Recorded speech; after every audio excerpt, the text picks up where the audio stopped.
Finally, what a lot of people were waiting to see, but what we all knew was there. Come on, my tax returns will lead to horrible things. Remember that from Trump? Washington, D.C., Democratic members of the House Ways and Means Committee delivered on a promise. They've released former President Donald Trump's tax returns.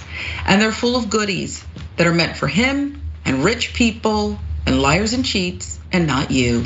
After years-long effort, over 6,000 pages of Donald and Melania Trump's taxes have been released. Comes after he refused to voluntarily disclose them like every other president since Nixon. After the release, Trump made this statement, quote, "The Democrats should have never done it. The Supreme Court should have never approved it. And it's going to lead to horrible things for so many people. The great USA divide will now grow far worse. The radical left, Democrats have weaponized everything. But remember, that is a dangerous two-way street. The Trump tax returns once again show how proudly successful I have been and how I've been able to use depreciation and various other tax deductions as an incentive for creating thousands of jobs and magnificent structures and enterprises." On the contrary, okay, so we go from Donald Trump's statement to the truth. Okay, the returns show major losses. You're a horrible businessman, okay? Not as rich as you say you are. The returns show major losses for many Trump properties during the 6 years. For instance, 2015 tax return for DJT Holdings LLC showed a $12 million loss for Trump. Turnberry, Scotland. Trump paid $63 million in 2014, the purchase of the property, according to an independent report at the time.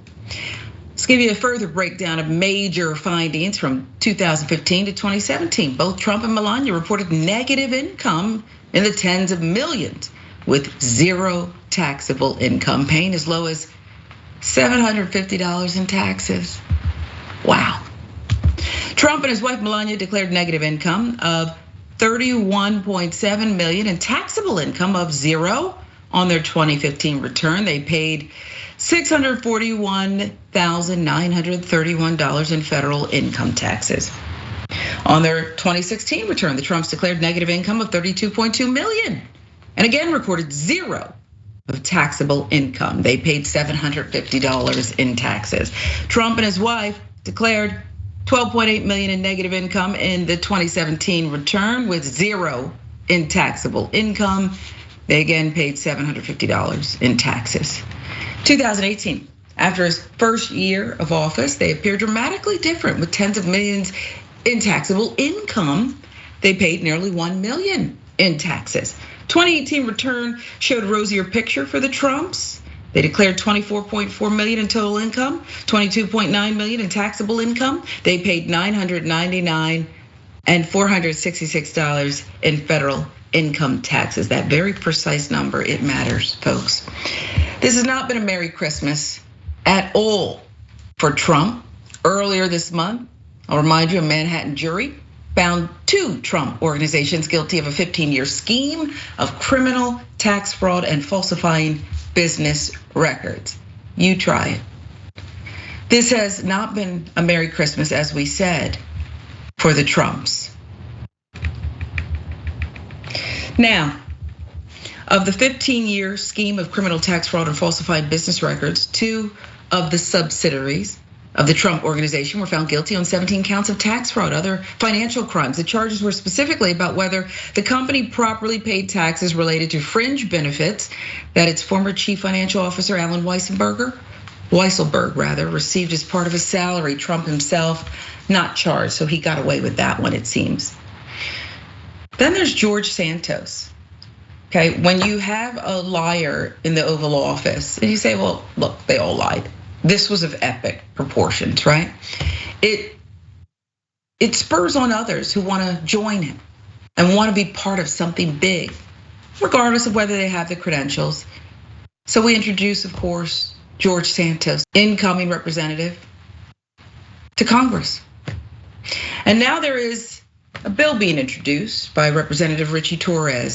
He announced yesterday, quote, "Big news, I'm introducing a bill to require candidates to disclose under oath their employment, educational, and military history so we can punish candidates who lie to voters about their qualifications. It will be called the Stop another non-truthful office seeker Santos Act. This is required. Jackson, I want to bring you in at this point. I don't think you can have a law for everything, okay? Society should police itself. Can't society and voters do better than this?